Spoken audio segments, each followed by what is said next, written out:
Kita Nur Aina. Aina Damia. Ismi Nur Nazwa.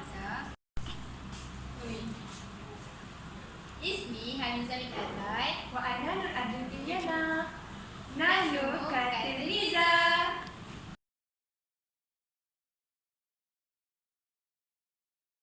Assalamualaikum warahmatullahi wabarakatuh. Waalaikumsalam warahmatullahi wabarakatuh.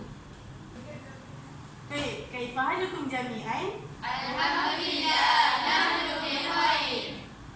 في هذا اليوم نحن ندرس الآداب الطلب العلمي. هل تعرفنا الآداب الطلب العلمي؟ Naam ya Ustazah. ما هي؟ Ya Ustazah. Adab talabul ilmi hiya at-tahalli bi akhlaqil karimah mislu bi sa'ilil muallimi. وبعد ذلك طاعة المعلم وأداء واجب المنزل وكذلك احترام معلمنا بقول حسن يجب علينا التواضع عند طلب العلم وقل ذلك يجب علينا الجد والاجتهاد في كل شيء خصوصا في طلب العلم كما قاله كما جل وجل.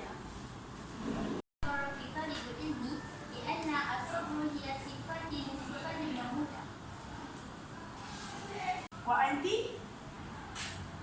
وأخيرا يجب علينا أن نبدأ كل شيء بالنية كما قال رسول الله صلى الله عليه وسلم عن أبي الخدري رضي الله عنه قال سمعت رسول الله صلى الله عليه وسلم يقول إنما الأعمال بالنية ويجب علينا أن ندعو إلى بسم الله تعالى.